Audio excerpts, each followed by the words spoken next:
Dr. Salim Said adalah kawan dekat Presiden. Bersama istri dan anak, saya sedang check-in di lapangan terbang Soekarno-Hatta dalam persiapan terbang ke Bangkok ketika telepon genggam saya berdering. Di seberang sana seorang yang belum saya kenal, memperkenalkan diri sebagai Ali Munsiri dari Angkatan Udara. Dari logatnya bisa saya tebak dia berasal dari Sulawesi Selatan, kampung halaman saya. Ali Munsiri minta jumpa, tapi karena saya harus ke Bangkok sebagai pengajar tamu pada Thammasat University, kami janji jumpa sepulang saya dari perjalanan nanti. Berada di Bangkok selama 10 hari memberi kuliah setiap hari, istri dan anak saya menikmati Bangkok sebagai turis. Sesuai dengan kesepakatan, ketika saya berada kembali di Jakarta, Marsekal Muda Ali Munsiri menelepon. Akhirnya dia datang ke rumah. Siri ternyata seorang penerbang tempur yang sedang menjabat atau pernah menduduki posisi sebagai Panglima Komando Operasi Angkatan Udara yang bermarkas di Makassar. Perwira tinggi Angkatan Udara itu memerlukan jumpa saya menyampaikan keluhan Angkatan Udara yang kekurangan perwira dengan pangkat bintang 3, Marsekal Madya. Waktu itu Angkatan Laut sudah kebagian posisi Panglima TNI, artinya punya 2 Laksamana bintang 4. Tapi kenapa mengeluh dan minta bantuan saya? Kami tahu Pak Salim punya kontak luas dan berpengaruh di Mabes ABRI, kata Ali Munsiri. Saya memang kenal banyak jenderal sebab mereka narasumber saya sebagai peneliti peranan politik militer, dan sebagian adalah juga mantan murid saya di Sesko ABRI atau di Lemhanas. Tapi saya jelas tidak berpengaruh. Terutama karena saya selalu menghindarkan diri mencampuri urusan dinas mereka.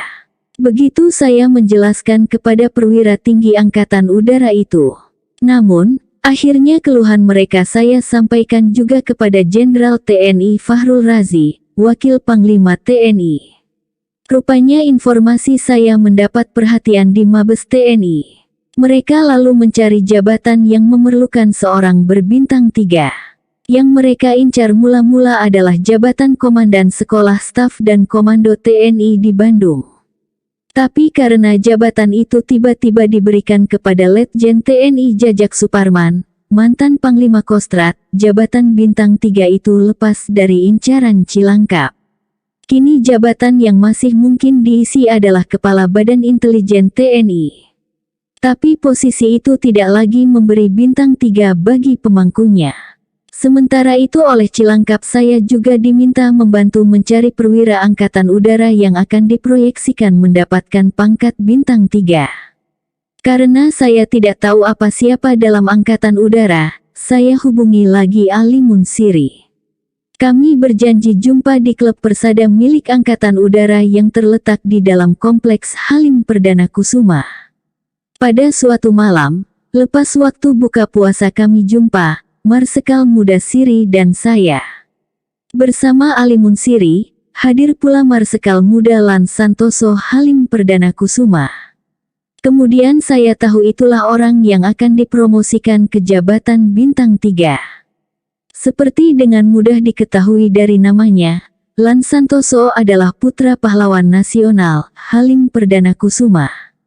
Patung Halim berdiri tegak di depan gedung klub persada. Lan Santoso adalah pilot transport dan kabarnya lama menjadi pilot kepercayaan Beni Murdani.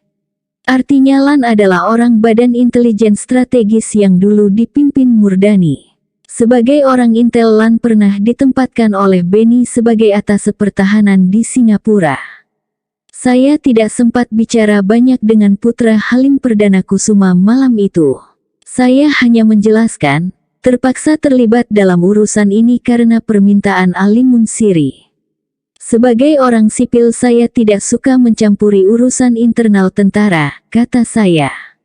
Tidak berselang lama, saya dengar Lan Santoso diangkat menjadi Kepala Badan Intelijen ABRI dengan pangkat Marsekal Madya.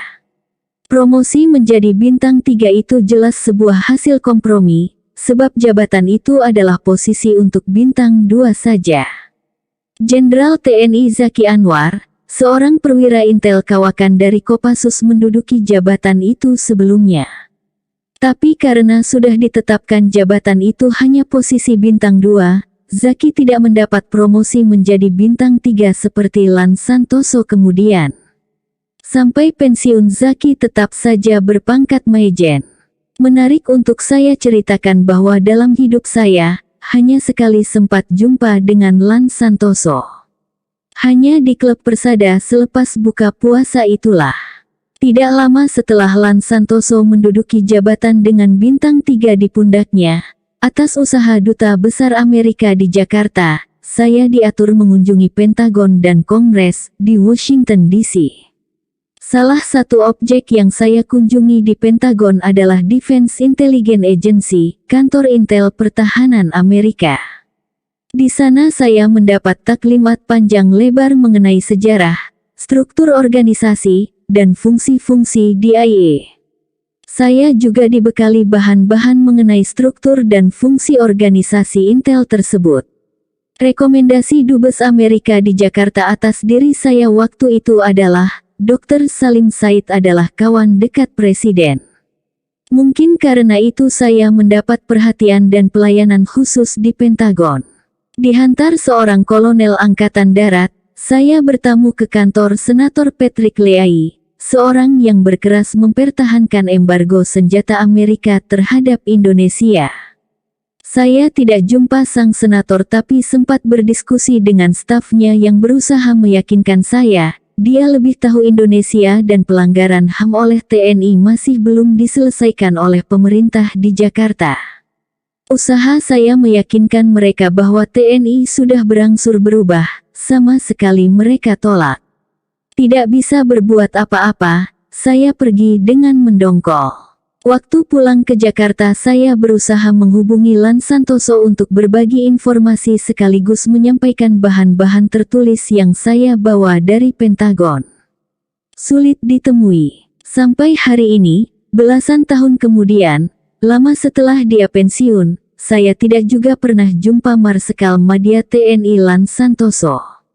Kecurigaan saya waktu itu, mungkin dia menghindar karena menduga saya akan menemuinya untuk minta semacam balas jasa atas promosinya menjadi Marsikal Madya.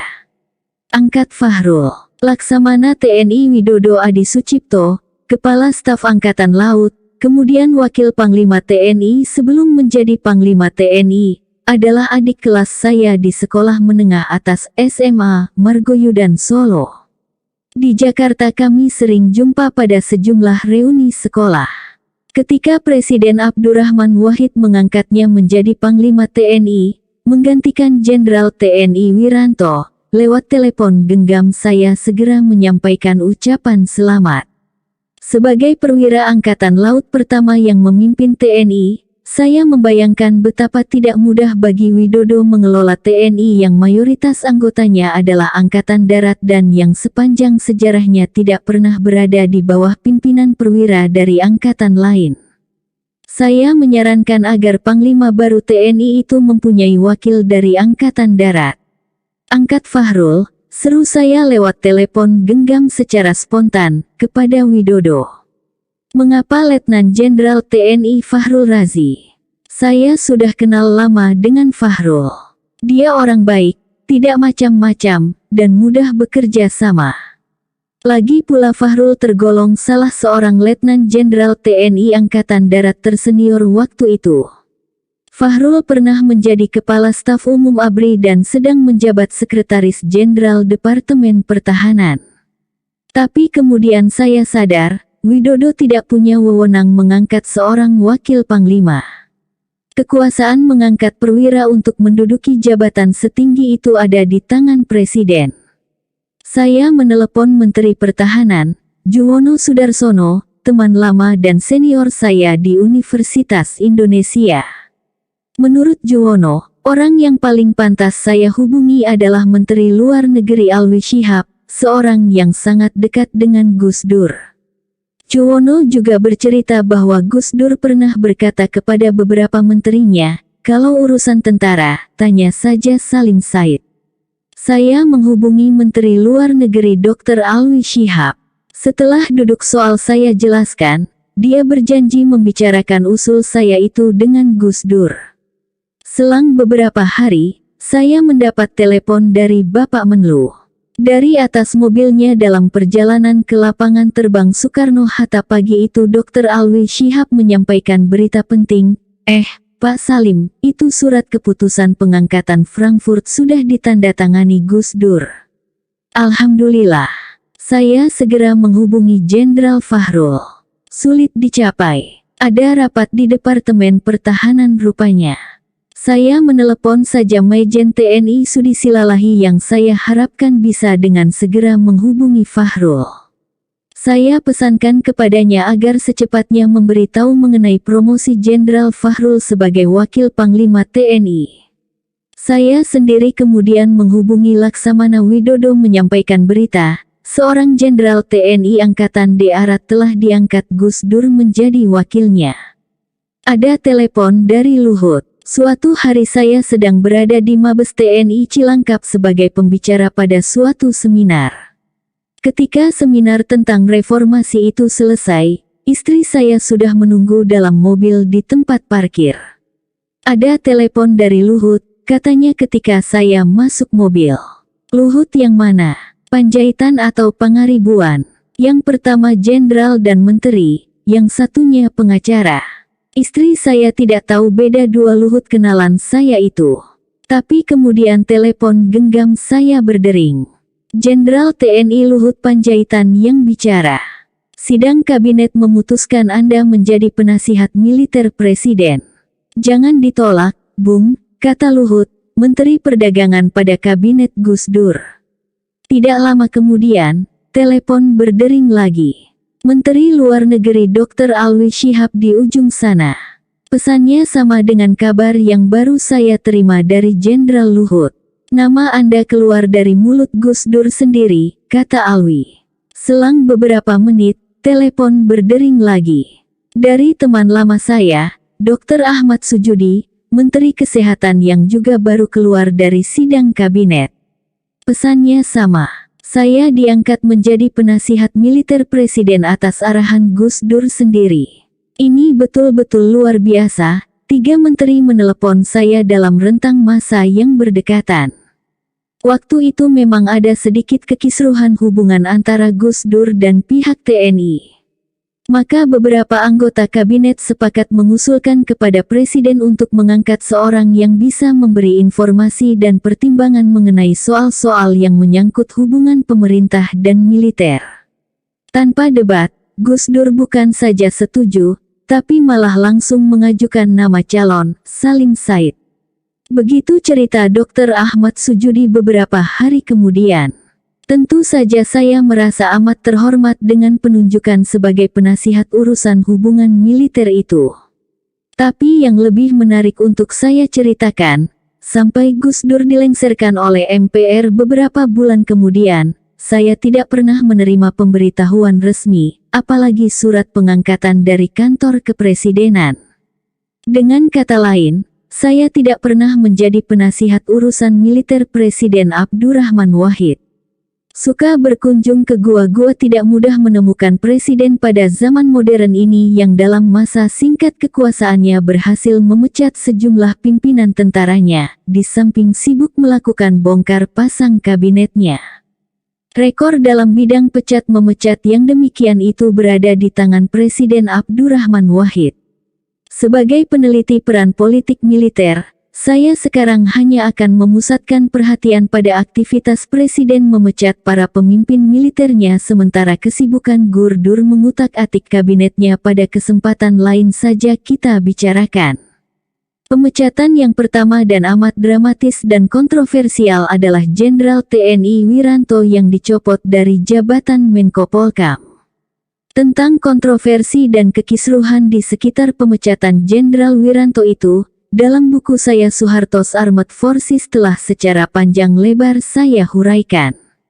Yang tidak banyak diketahui kisahnya adalah pemecatan Laksamana TNI Ahmad Sucipto dari jabatan Kepala Staf Angkatan Laut, Jenderal TNI Fahrul Razi dari jabatan Wakil Panglima TNI, dan Letjen TNI Suwaidi Marabesi dari jabatan Kepala Staf Umum TNI.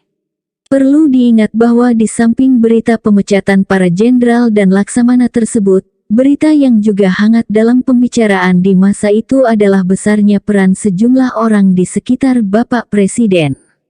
Maklumlah Gus Dur mempunyai keterbatasan pada salah satu inderanya sehingga dalam banyak hal dia terpaksa tergantung pada orang lain. Sejumlah orang lain itu ditengarai memainkan peran penting pada sejumlah keputusan Bapak Presiden. Orang-orang itulah yang masa itu populer disebut sebagai pembisik. Nah, dalam urusan bisik-membisik yang berhubungan dengan soal-soal militer waktu itu dikenal nama Juanda, seorang perwira muda Angkatan Laut didikan Perancis. Entah bagaimana jalan ceritanya, begitu terjadi reformasi, Juanda tiba-tiba muncul sebagai komentator urusan keamanan dan intelijen. Dia tampil di berbagai media. Dinobatkan media sebagai ahli intelijen, dia menjadi kejaran wartawan. Dia juga laris sebagai narasumber pada sejumlah diskusi. Tidak jelas juga bagaimana anak muda berpangkat mayor itu dengan cepat menjadi seorang yang berada dalam lingkaran kekuasaan begitu Gus Dur menduduki istana kepresidenan. Juanda juga beredar di kalangan aktivis mahasiswa serta lembaga swadaya masyarakat. Pokoknya ada aura misterius menyelimuti perwira Angkatan Laut yang tampil di berbagai penjuru itu. Dia cerdas dan lulusan sekolah militer Prancis, tapi kepada saya, dia juga mengaku percaya hal-hal yang berhubungan dengan mistik. Bahkan mengaku mengoleksi keris berisi. Kemudian saya ketahui dari Irsarwono mantan Menteri Lingkungan Hidup, Juanda juga suka berkunjung ke gua-gua.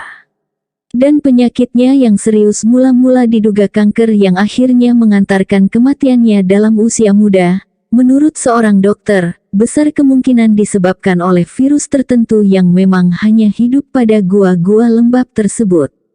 Pimpinan Angkatan Laut resah melihat kegiatan salah seorang perwira mudanya aktif dalam kegiatan yang tidak jelas hubungannya dengan profesinya sebagai perwira pelaut.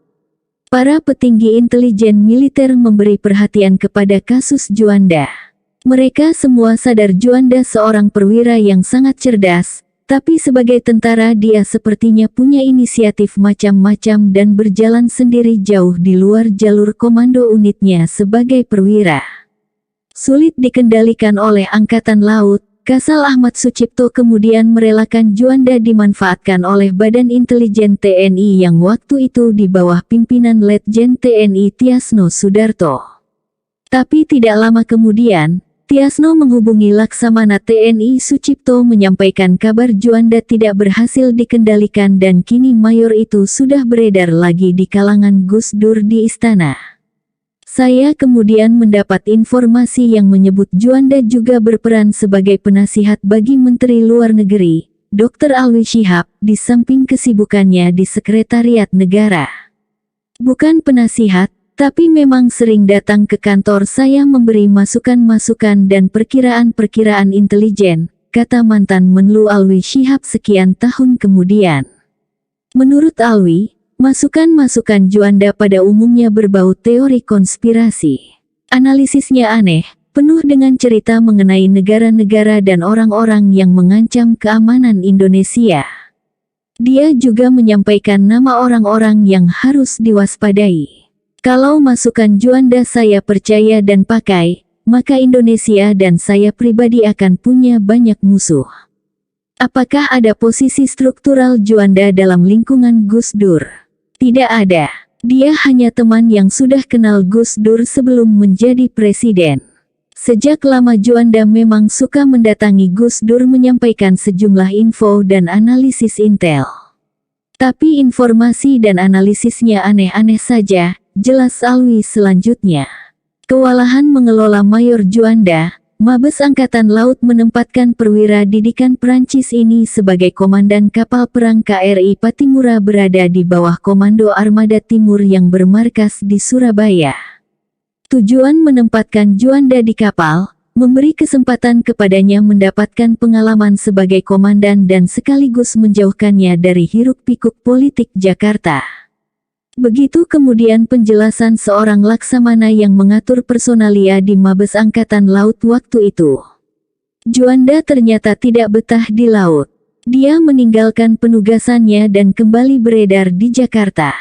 Tanpa sempat berkonsultasi dengan Kasal, Panglima Armada Timur, Laksamana Muda TNI Fred Lonan, menaati saja surat Sekretaris Negara, Ali Rahman, yang atas nama Presiden Abdurrahman Wahid memerintahkan agar Mayor Juanda meninggalkan jabatan Komandan Kapal dan pindah ke Sekretariat Negara. Saya kira Bapak Kasal sudah tahu mengenai surat dari Seknek itu, kata Fred Lonan kepada Sucipto, lewat telepon dari Surabaya. Adalah Sucipto yang menghubungi Panglima Armada Timur setelah malamnya Kasal melihat Juanda muncul lagi di istana. Loh, kok anak ini ada di sini lagi? Dia kan sudah saya angkat menjadi komandan kapal, pikir Sucipto dengan heran. Tidak sulit dimengerti jika mayor itu kemudian kesal kepada pimpinan tertinggi Angkatan Laut yang telah mengasingkan dirinya ke kapal ketika dia sedang asyik mengolah berbagai info dan analisis intel di seputar pusat kekuasaan waktu itu. Maka ketika secara mendadak Kasal diganti, setelah menduduki posisi pimpinan Angkatan Laut hanya belasan bulan, para perwira di Mabes Angkatan Laut sangat mencurigai Juanda yang memainkan peran sebagai pembisik Gus Dur. Tapi seandainya betul Juanda yang membisiki Gus Dur menyingkirkan Ahmad Sucipto, apa kira-kira isi bisikan tersebut? Jawaban atas pertanyaan itu diperoleh Sucipto dari Wakil Presiden Megawati. Ketika pamit kepada Wakil Presiden setelah melepaskan jabatan KSAL, Mega bertanya kepada Sucipto, apa Pak Cipto tahu kenapa secara mendadak diberhentikan oleh Gus Dur? Tentu saja mantan Kasal itu tidak tahu apa pasal dia dicopot. Mega ternyata punya informasi yang didapatkannya langsung dari Gus Dur. Kata Gus Dur, Pak Cipto 11 kali bertemu dan terlibat rapat gelap dengan Pak Harto. Laksamana Sucipto terkejut, sebab selama hidupnya dia cuma pernah sekali jumpa Presiden Soeharto. Itu pun jauh sebelum reformasi, pada suatu upacara militer yang berlangsung di Pangkalan Angkatan Laut Tanjung Priok. Ketika itu dia masih berkedudukan sebagai Panglima Armada Barat. Laksamana Sucipto memang berkali-kali jumpa Soeharto. Tapi Soeharto yang ini adalah komandan marinir dan teman seangkatannya dalam pendidikan di Akademi Angkatan Laut. Di sekitar Gus Dur yang tahu mengenai adanya Jenderal Soeharto di Angkatan Laut yang selalu berhubungan dengan Laksamana TNI Ahmad Sucipto, kemungkinan sangat besar hanya Mayor Pelaut Juanda. Tentu juga masih harus dibuktikan apakah betul Laksamana TNI Sucipto adalah korban bisikan Juanda. Hubungan Juanda dengan Presiden Abdurrahman Wahid konon merenggang setelah Mayor Pelaut itu bentrok dengan Jenny Wahid, putri tertua Gus Dur. Rupanya antara keduanya ada persaingan dalam memperebutkan kuping Bapak Presiden. Sang putri menang, Juanda tersingkir. Selain cerita tentang Juanda yang merepotkan Angkatan Laut, di kemudian hari Ahmad Sucipto juga mendengar cerita mengenai Dr. Said Akil Siroj, seorang pengurus penting NU, belum ketua NU waktu itu, yang menyebut KSAL itu sebagai kikir. Cerita ini diperoleh Sucipto dari Adnan Ganto, penasihat ekonomi Menteri Pertahanan. Dr. Said Akil Siroj pernah menemui Menteri Pertahanan, Profesor Dr. Juwono Sudarsono, yang menerima tamunya ditemani Adnan Ganto sebagai penasihatnya. Di sana tampaknya Dr. Said Akil Siroj berbicara mengenai KSAL. Seingat Laksamana Sucipto sebagai KSAL dia memang pernah didatangi Dr. Said Akil Siroj bersama beberapa tokoh NU. Dengan menyebut kedatangan mereka sepengetahuan Presiden Gus Dur, Dr. Siroj dan rombongannya meminta bantuan tanah untuk membangun Universitas NU di Jakarta. Angkatan Laut punya banyak tanah di daerah Kelapa Gading, hibahkanlah sedikit kepada kami, kira-kira begitu permintaan Dr. Siroj. Kepada tokoh NU itu Sucipto menjelaskan tanah-tanah itu milik negara dan Angkatan Laut hanya punya hak pakai. Kalau memang memerlukan tanah yang disebut sebagai milik Angkatan Laut itu, Dr. Siroj harus menghubungi Menteri Keuangan yang mengelola aset negara. Sampai sekarang Laksamana TNI Sucipto tidak berani menyimpulkan apakah urusan tanah itu juga ikut berperan memperpendek masa jabatannya sebagai KSAL.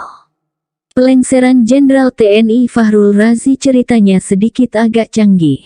Secara resmi alasannya adalah penghapusan jabatan Wakil Panglima TNI. Trik semacam ini dipelopori penggunaannya oleh Menteri Pertahanan Iwa Kusuma Sumantri sekian puluh tahun silam.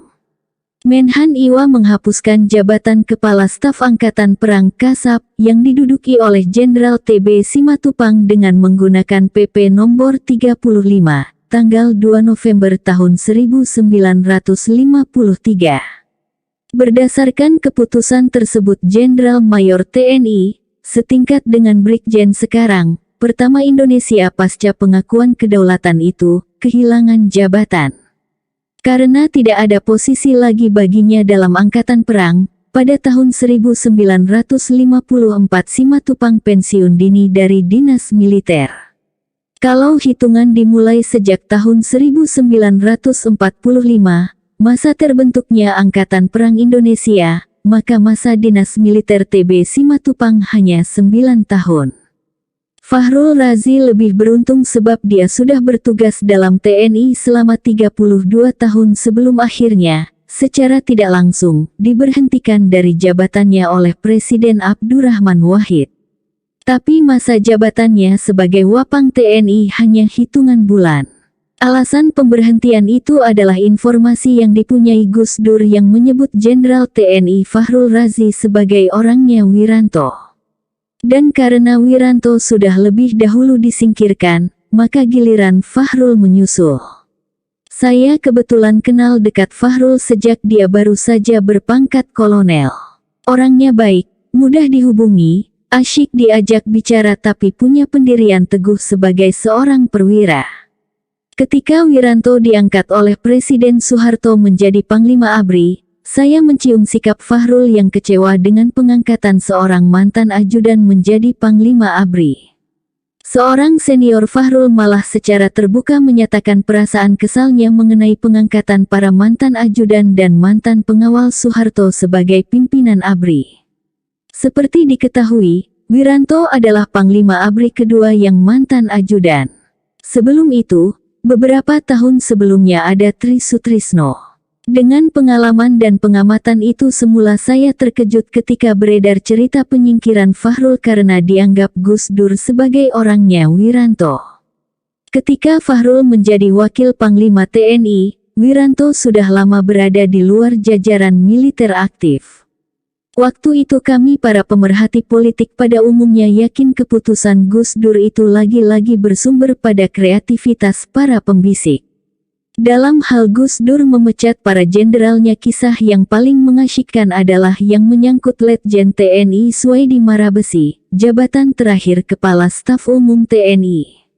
Sebelum duduk di Cilangkap, dengan pangkat Mayor Jenderal TNI, Suwaidi Marabesi memegang posisi Pangdam Wirabuana di Makassar. Di sana dia berperan positif dalam mendukung reformasi yang dilancarkan para mahasiswa. Desember tahun 1999 Suwaidi ditarik ke Jakarta menduduki jabatan Kasum di bawah Laksamana TNI Widodo sebagai Panglima. Menurut penuturan Suwaidi kepada saya hanya sebulan setelah duduk di kursi Kasum, dia didatangi Uni Lubis, seorang wartawati. Uni menyarankan kepada Suwaidi agar berhati-hati, Gus Dur sedang mencari alasan untuk memecat Kasum yang baru menjabat sebulan itu. Alasannya, Pak Suwaidi dituduh sebagai pemasok senjata ke Maluku. Gus Dur sekarang sedang mencari pengganti Pak Suwaidi, kata Uni Lubis, menyampaikan apa yang didengarnya dari lingkaran dalam Gus Dur. Masa itu Maluku memang baru saja dilanda konflik yang berdarah-darah dan Suwaidi adalah satu dari beberapa putra Maluku yang dikirim dari Jakarta dengan misi mencari jalan perdamaian di daerah konflik tersebut. Pada bulan berikutnya, Suwaidi berada di Singapura menghadiri sebuah konferensi soal keamanan regional. Di sana dia diwawancarai mengenai mutasi dalam TNI. Itu soal rutin penyegaran personalia, komentarnya. Tapi pembicaraan kemudian merembet ke soal campur tangan Gus Dur sampai ke level pengangkatan Komando Resort Militer Korem, bahkan Komando Distrik Militer Kodim. Suwaidi berpendapat, Presiden sebaiknya tidak perlu terlalu mencampuri urusan internal tentara. Apalagi kalau mutasi tentara sudah dicampuri kepentingan politik. Itu tidak sehat. Wawancara itu tersiar luas lewat media-media Indonesia. Gus Dur marah. Beberapa hari kemudian, Suwaidi dipecat. Keputusan pemecatan disampaikan Laksamana Widodo kepada Suwaidi. Kasum itu bertanya kepada panglimanya, apa alasan Gus Dur tidak tahu? Jawab Laksamana Widodo. Suwaidi kecewa dan kesal dengan jawaban serta sikap panglimanya. Kata Suwaidi kepada saya, waktu itu saya orang ketiga dalam TNI. Harusnya Panglima melindungi atau paling sedikit tanya kepada Presiden alasan pemecatan itu. Melihat Suwaidi marah, Widodo berjanji mencarikan posisi untuk Kasum itu. Tidak usahlah, kata Suwaidi. Akibatnya, jabatan Kasum adalah kedudukan terakhir Suwaidi dalam struktur TNI. Meski sebagai jenderal dia masih seorang tentara aktif untuk sekian waktu kemudian. Ada cerita lanjutan yang tidak kurang menarik di seputar pemecatan Letnan Jenderal TNI Suwaidi Marabesi tersebut. Ternyata keluarga Marabesi adalah keluarga Nahdlatul Ulama terpandang di Maluku. Ketika remaja di kampungnya, selain menjadi anggota Pelajar Islam Indonesia, Suwaidi juga anggota yang aktif dalam Ikatan Pelajar NU. Sebagai Nahdiyin, warga NU, Suwaidi mengaku sujud syukur ketika Gus Dur terpilih jadi presiden. Maka ketika sebagai Kasum Suwaidi mendadak dipecat Gus Dur, Ketua NU Maluku datang protes ke Jakarta. Sadar orang yang dipecatnya adalah jamaah NU, Gus Dur meminta Suwaidi datang menemuinya di istana. Suwaidi menolak. Nanti ketika sejumlah perwira tinggi Angkatan Darat membuat petisi menolak kemungkinan Letnan Jenderal TNI Agus Wirahadikusuma diangkat menjadi Wakasat atau Kasat, dan Gus Dur tahu Suwaidi berperan penting di balik petisi itu, dikirimlah beberapa orang membujuk mantan Kasum itu agar bersedia menemui Gus Dur. Dua dari utusan itu adalah Sarifah binti Abu Bakar Al-Idrus dan Alwi Al-Idrus, kakaknya. Untuk apa bertemu Gus Dur? Untuk ditawari jabatan Kasat. Tapi kalau bertemu Gus Dur, Pak Suwaidi jangan bicara soal Wiranto. Kenapa tidak boleh bicara soal Pak Wiranto? Tidak tahu. Saya hanya disuruh menyampaikan seperti itu, kata Sarifah. Misi dua Al-Idrus bersaudara itu gagal. Bapak Presiden tidak putus asa. Dikirim lagi utusan lain. Kali ini yang mendatangi Suwaidi adalah Kiai Dr. Manarul, Ketua Panitia Pembangunan Kantor Pusat NU. Pesan dari istana tetap sama. Jawaban Suwaidi juga tidak berbeda. Menurut penuturannya, lama setelah Gus Dur dimakzulkan, mantan Kasum itu suatu kali menemukan dirinya berada dalam sebuah ruang seminar bersama mantan presiden tersebut. Ada pembicaraan dengan Gus Dur. Tidak sepatah kata pun keluar dari mulut saya menegur dia. Saya sujud syukur ketika dia jadi presiden, kok kemudian dia sampai hati memperlakukan saya seperti itu. Mengerahkan 1000 jin menjelang dimakzulkannya Gus Dur oleh MPR, keadaan politik amat panas. Media cetak dan elektronik dipenuhi oleh berita-berita persiapan para pengikut Gus Dur di Jawa Timur untuk datang ke Jakarta membela sang presiden jika MPR berani memakzulkannya. Saya teringat beberapa berita televisi yang memperlihatkan kesiapan fisik para pengikut Gus Dur. Selain pameran kekebalan terhadap senjata tajam, beberapa pengikutnya juga mendemonstrasikan kehebatan mereka menahan gilasan mobil. Wah, kalau mereka datang ngamuk di Jakarta, bisa banyak korban jatuh, kata seorang teman. Sementara itu di DPR tekanan terhadap Presiden Abdurrahman Wahid makin gencar.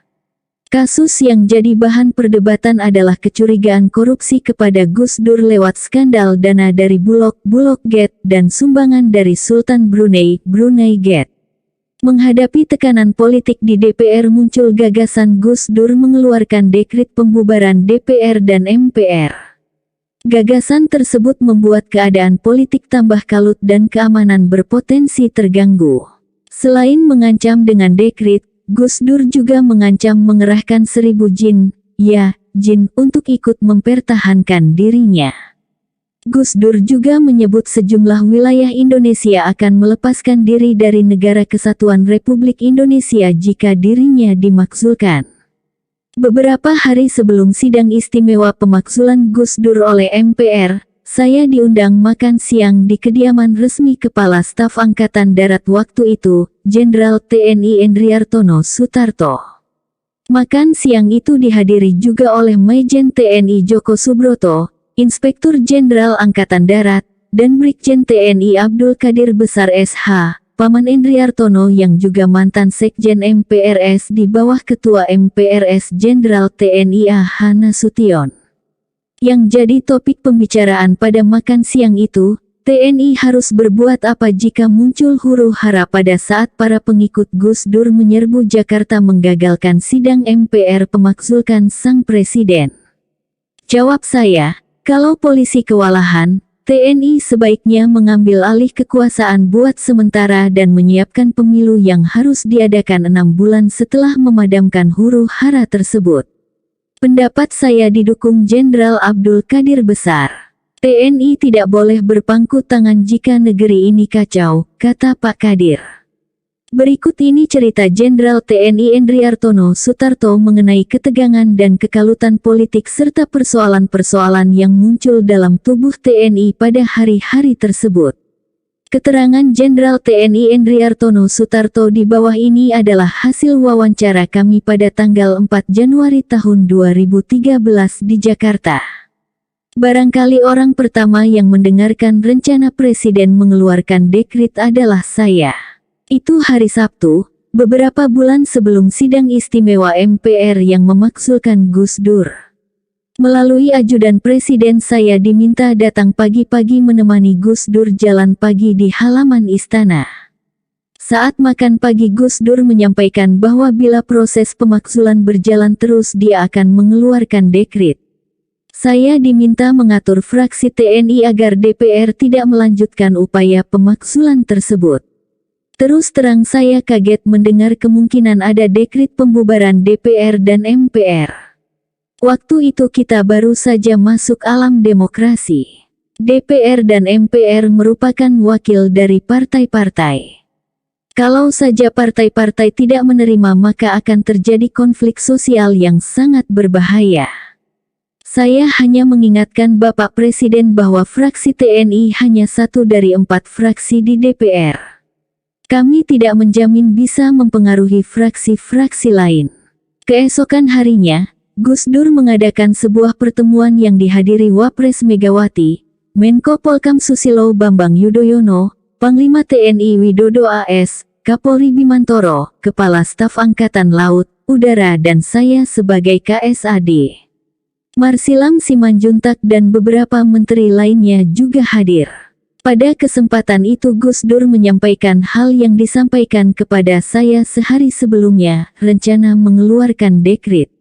Dengan alasan menghindari konflik sosial, saya sarankan agar rencana mengeluarkan dekret sebaiknya dihindari. Kecuali saya, yang lain tidak ada yang bicara. Mereka semua tampaknya baru saat itu mendengar ada rencana dekret. Saya sudah mendengar sehari sebelumnya. Jadi punya bahan untuk bicara.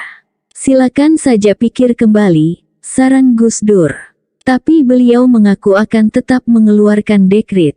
Dalam rapat yang dipimpin oleh Menko Polkam Susilo Bambang Yudhoyono setelah pertemuan di istana, kami semua termasuk Marsilam sepakat jangan sampai Presiden mengeluarkan dekret. Kesimpulan rapat kami sampaikan kepada Ibu Megawati yang kemudian meneruskannya kepada Presiden. Karena tidak mampu menahan Gus Dur, saya mengeluarkan pernyataan kepada publik bahwa TNI tidak berada di belakang Presiden berkaitan dengan rencananya mengeluarkan dekret. Mungkin sebagai akibat dari pernyataan itu, Gus Dur memanggil saya ke istana. Kata Presiden siang itu, Pak Tarto, saya didatangi oleh para purnawirawan dan para kiai. Kata mereka, kalau negara ini mau aman, saya harus mengganti Pak Tarto. Reaksi spontan saya, Gus, saya berterima kasih bahwa Anda sudah mempercayai saya sebagai kasat. Tapi itu adalah kehendak Allah. Kalau Anda memberhentikan saya dari jabatan kasat, saya juga punya keyakinan yang tinggi bahwa itu juga merupakan kehendak Allah. Jadi Gus Dur, silahkan dilaksanakan. Reaksi Gus Dur terhadap jawaban saya, Pak Tarto, ini semua bukan kehendak saya. Begitu tiba di rumah dinas, saya sampaikan kepada istri apa yang saya alami di istana. Kita harus segera berkemas untuk kembali ke rumah sendiri, meninggalkan rumah dinas, kata saya kepada istri. Tiba-tiba telepon berdering. Panggilan dari istana. Saya bilang saya baru saja menghadap presiden. Tapi tetap saja saya diminta kembali ke istana. Begitu bertemu Gus Dur, dia bilang baru saja bertemu dengan para purnawirawan dan kiai. Mereka meminta agar Pak Tarto dipertahankan sebagai KSAD.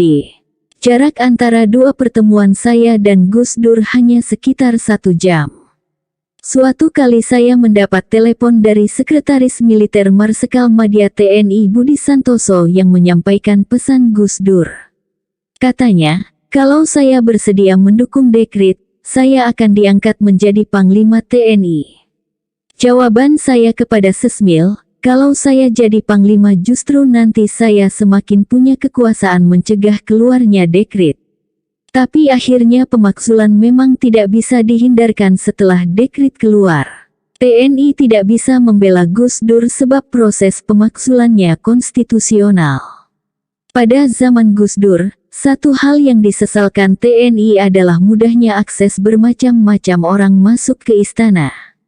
Para tamu itu membawa berbagai macam informasi yang mudah mempengaruhi Gus Dur. Maka dengan gampang si A jadi apa, si B jadi apa, dan si C menduduki jabatan yang mana.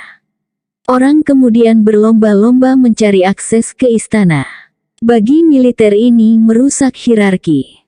Saya pernah mengingatkan Presiden bahwa urusan demikian serahkan saja kepada TNI. Kami sudah punya mekanisme yang baku. Waktu saya dipromosikan sebagai wakil kasat, saya sampaikan kepada Kasat Jenderal TNI Tiasno Sudarto agar Letnan Jenderal TNI Agus Wirahadikusuma tidak dipromosikan. Karena hubungannya dengan Gus Dur, Agus sudah dengan enteng melanggar etika keprajuritan. Dia melawan atasan secara terbuka. Kita bisa saja berdebat habis-habisan dalam proses memilih kebijakan, tapi sekali keputusan sudah ditetapkan oleh pimpinan, semua staf harus mendukung. Yang dilakukan Agus adalah mendebat pimpinan dan mempublikasikan pendapatnya. Itu betul-betul sudah di luar etika kemiliteran.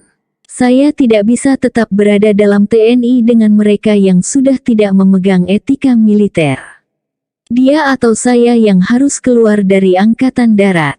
Satu saat saya dipanggil Menko Polkam, Susilo Bambang Yudhoyono. Berita yang disampaikannya, Presiden mengangkat saya dari posisi Wakasat menjadi Kasat. Tapi ada catatan dari Gus Dur, saya harus menerima Agus Wirahadikusuma sebagai wakil saya. Saya menolak dia jadi wakil saya. Kata saya kepada Menko Polkam, kenapa Agus tidak dijadikan saja sebagai kasat dan saya keluar dari ketentaraan? Akhirnya saya jadi kasat dan wakil saya adalah Letjen TNI Kiki Syahnakri. Masih berhubungan dengan dekret, saya memang mendukung Jenderal Polisi Bimantoro, Kapolri masa itu. Gus Dur mau menyingkirkan Bimantoro karena Kapolri itu menolak rencana dikeluarkannya dekret. Tapi penggantian Kapolri memerlukan persetujuan DPR, sementara hubungan Presiden dengan DPR waktu itu sangat buruk. Sadar tidak akan mendapat dukungan di DPR, Gus Dur mengangkat pejabat Kapolri, Jenderal Polisi Andi Khairuddin, dan menonaktifkan Bimantoro. Dalam pandangan saya, kalau usaha Gus Dur itu berhasil terhadap Polri, maka hal yang sama akan dilakukannya juga kepada TNI. Karena harus mencegah kemungkinan itulah saya mendukung Kapolri Bimantoro. Tidak akan berlangsung lama atas desakan beberapa teman, saya akhirnya memutuskan minta waktu jumpa Wakil Presiden, Dr. Haji Muhammad Yusuf Kalla dan Presiden SBY. Dari teman-teman saya mendapat misi ikut menjaga keutuhan pasangan Presiden SBY dan Wapres JK. Waktu itu Februari tahun 2006, sekitar 4 bulan setelah SBY dan JK terpilih. Suasana disharmonis antara kedua pemimpin terpilih itu sudah mulai tercium. Bahkan sudah menjadi bahan pembicaraan di kalangan elit Jakarta. Mantan Dirut Pertamina Irmartiono Hadianto adalah salah seorang teman yang ikut mendesak agar saya berbuat sesuatu. Anda teman dekat SBY dan JK, datangi mereka dan ingatkan bahwa bangsa yang sedang terpuruk ini memerlukan mereka bekerja sama dengan baik dan akur satu dengan lainnya. JK adalah alumnus Universitas Hasanuddin di Makassar dan usianya 1 tahun di atas saya, sementara saya alumnus Universitas Indonesia di Jakarta. Tapi ketika masih mahasiswa, setiap pulang kampung ke Sulawesi Selatan, saya sering menyempatkan jumpa JK. Waktu itu JK sudah dikenal sebagai tokoh mahasiswa dan tokoh pemuda terkemuka di Makassar. Inilah penjelasannya mengapa tidak sulit bagi saya minta waktu jumpa JK di kantor Wapres. Yang mengatur pertemuan adalah staf khusus Wapres, Alwi Hamu, kebetulan masih saudara dari pihak ayah kami yang berasal dari Sidenreng Rapang. Alwi yang tahu rencana saya jumpa JK mengatur agar kami ngobrol sembari makan siang. Kebetulan siang itu Ketua Bappenas Dr. Sri Mulyani berada di kantor Wapres. Oleh JK Ketua Bappenas itu sekalian diajak bergabung di meja makan. Pada majelis makan siang itu boleh disimpulkan sayalah yang berbicara paling banyak. Rasanya seperti seorang profesor yang memberi kuliah di meja makan. Bedanya, topik kuliah bukan soal tata meja atau tentang olah boga, melainkan soal hubungan SBY-JK. Sri Mulyani diam 1000 bahasa tapi mendengar dengan saksama sambil menikmati makan siangnya. JK dengan polos mengemukakan keluhannya mengenai lambatnya SBY mengambil keputusan dengan akibat terganggunya pekerjaan. Berbagai keluhan lain yang sekarang sudah umum diketahui juga terdengar di seputar meja makan Wapres siang itu. Sebagai orang yang kenal SBY sejak berpangkat mayor, di samping pengalaman saya yang pernah berada di salah satu pusat budaya Jawa selama 3 tahun, saya mencoba menjelaskan kepada JK siapa SBY, latar belakang keluarga dan budayanya, cara pandang budaya Jawa terhadap kekuasaan dan bagaimana sebaiknya memperlakukan SBY dalam hubungan kerja. Tentu pesan-pesan keprihatinan dan harapan teman-teman mengenai perlunya menjaga kekompakan antara SBY-JK, saya tekankan juga dengan serius. Kesimpulan pertama saya tentang JK selepas diskusi sembari makan siang itu, dalam urusan mengelola kekuasaan, Wapres dari Makassar itu kurang begitu peka dalam berurusan dengan orang berlatar belakang budaya politik Jawa. SBY bergerak terlalu hati-hati, sementara JK ingin cepat karena merasa semua mendesak dikerjakan. Sebagai seorang yang sangat energik dan berpengalaman bisnis, tekanan pekerjaan selalu mengejar JK. Kesimpulan kedua, JK kurang memperhatikan sejarah yang mencatat Indonesia sebagai negara yang tidak punya tradisi Wapres yang kuat.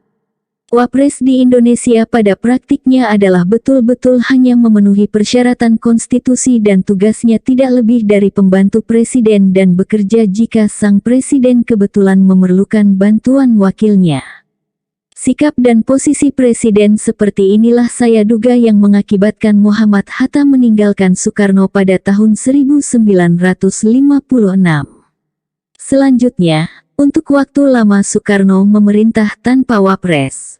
Di atas panggung kekuasaan selama 32 tahun memimpin Orde Baru, Presiden Soeharto juga nyaris tidak pernah memanfaatkan wakilnya. Keadaan menjadi lebih rumit dalam hubungan SBY dan JK karena jalan dan proses JK menjadi wapres amat berbeda dengan semua wapres sebelumnya. JK dan SBY berjuang bersama untuk masing-masing menjadi presiden dan wapres. Maka jikapun JK tahu dan sadar terhadap sejarah kedudukan dan fungsi wapres yang tidak pernah penting pada masa lalu, dia toh bisa saja berkata, jabatan wapres diperolehnya dengan berkeringat dan bukan sebagai buah kebaikan hati sang presiden seperti praktik Soeharto dulu memilih para wakilnya. Jadi soalnya memang tidak sederhana. Kesan berikutnya, sebagai seorang yang berlatar belakang saudagar di Makassar, JK sukses membangun dan mengembangkan bisnis keluarganya. Sukses tersebut tampaknya sangat berdampak atau bahkan menjadi pedoman bagi JK dalam mengelola kekuasaan. Secara bergurau pernah saya katakan kepada teman-teman di sekitar JK, Bapak Wapres mengelola Indonesia layaknya mengelola NV Haji Kala, perusahaan keluarga yang berkembang dan menjadi besar di tangan JK. Saya berpendapat Indonesia terlalu besar dan terlalu rumit dikelola dengan cara demikian. Beberapa hari kemudian, SBY menerima saya di Istana Merdeka. Waktu yang dialokasikan protokol mulai pada pukul 19. Karena takut terlambat, saya datang lebih cepat dan bersembahyang maghrib di Masjid Istana. Kepada Bapak Presiden mula-mula saya sampaikan keprihatinan sejumlah teman yang sangat berharap SBY dan JK kompak dalam mengelola negara. Harapan masyarakat kepada Anda berdua amat tinggi, kata saya. Sebagai orang yang berlatar belakang budaya Bugis, saya kemudian menjelaskan dengan sopan dan halus keseriusan JK dan cara kerjanya dalam melaksanakan tugasnya. Foto makan siang di kantor Wapres saya perlihatkan kepada SBY. Saya juga sudah bicara kepada Pak JK mengenai soal ini, kata saya menjelaskan misi saya menemui mereka berdua. JK sangat menghormati Anda, dia bekerja keras, tapi sebagai orang seberang dia memang punya gaya lain. Saya mencoba menjelaskan gaya lain itu. Berbeda dengan JK yang dengan spontan dan terus terang menjelaskan persoalannya menghadapi orang yang diwakilinya, SBY mendengarkan saya dengan saksama tanpa komentar. Setelah panjang lebar bicara tentang bagaimana sebaiknya mengerti dan memanfaatkan JK yang sangat energik, saya mencoba meyakinkan Bapak Presiden, pada akhirnya dialah Presiden yang harus menentukan. Andalah yang harus memberi pengarahan dan memanfaatkan Wapres Anda yang sangat dinamis dan cenderung agak kurang sabaran itu. Pada akhir pertemuan yang berlangsung hampir 1 jam, SBY berkata, I will pull the string, that I promise you. Saya gembira mendengar tekad SBY itu. Yah, memang harus demikian, Anda yang presiden, Anda yang harus mengendalikan, kata saya memuji keputusannya. Beberapa bulan kemudian saya mendapatkan kehormatan menjalankan tugas sebagai duta besar di Praha. Setiap bertugas ke Jakarta, biasanya selalu saya sempatkan menjumpai JK. Kesan saya hubungannya dengan SBY tidak makin membaik. Cerita yang beredar di kalangan elit dan teman-teman wartawan ikut memperkuat kesan saya.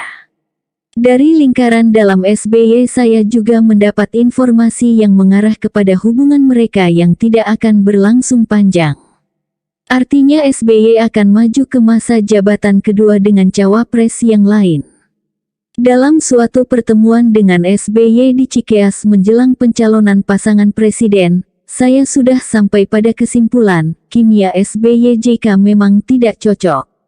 Itu secara halus, tanpa menyalahkan salah satu pihak, saya sampaikan kepada SBY. Bukan jodoh, kata saya setengah bergurau.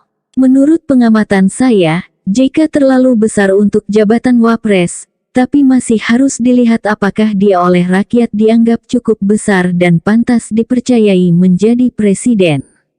Yang menarik, selama pembicaraan kami, SBY sama sekali tidak pernah menyatakan keluhan mengenai JK. Ini mengingatkan saya kepada almarhum mertuanya, Jenderal TNI Anumerta Sarwo Edi, yang tidak pernah mengeluh mengenai Presiden Soeharto, kendati karir militernya dihancurkan oleh orang yang dulu didukungnya menyingkirkan Soekarno di awal Orde Baru. Sadar SBY sedang mencari cawapres pengganti JK, dalam pertemuan di Cikeas itu, dihadiri oleh Menko Equinir Hatta Rajasa yang diam sepanjang pertemuan itu, saya menyampaikan beberapa saran mengenai kriteria yang sebaiknya menjadi ukuran dalam memilih wapres. Salah satu saran saya, wapres Anda sebaiknya orang luar Jawa dan akan lebih baik jika umat Islam mempersepsikannya sebagai bagian dari mereka. Tidak perlu orang politik kalau dukungan partai Anda cukup besar. Beberapa bulan kemudian, khalayak semua tahu pilihan SBY sebagai pengganti JK. Dia adalah Prof. Dr. Budiono, seorang yang watak dan latar budaya politiknya nyaris kebalikan dari JK. Seandainya saya harus memberi penilaian kepada keduanya, maka yang akan saya katakan, sebagai manusia Budiono dan JK sama baiknya dan sama serius dan dedikasinya membantu SBY. Bedanya adalah latar belakang mereka dan dampaknya kepada persepsi publik. Jika orang luar Jawa yang berbudaya pesisir dan sukses sebagai pedagang. Dr. Budiono adalah seorang priai Jawa yang berlatar belakang ilmuwan dan birokrat. Perbedaan tersebut terlihat jelas dalam penampilan dan cara kerja mereka masing-masing. Bagi masyarakat umum, kehadiran tokoh seperti JK pada posisi peringkat tertinggi pengelolaan negara adalah hal yang baru, dan karena itu langkahnya sering menimbulkan kejutan. Latar belakang JK adalah budaya pesisir luar Jawa tanpa pengalaman birokrasi negara dan sedikit pengalaman dalam tataran politik nasional. Ini tentu saja berpengaruh pada tingkah laku politiknya serta cara kerja sehari-harinya. Banyak sudah komentar dan penilaian mengenai JK dan Budiono, kelebihan dan kekurangan masing-masing sebagai wapres. Tapi yang lebih penting kita tunggu pendapat sebenarnya adalah SBY, presiden yang dibantu secara bergantian oleh dua wapres tersebut. Manakah di antara keduanya yang paling bermanfaat dan paling berkenan di hati SBY? Kita tunggulah memoir Bapak Presiden.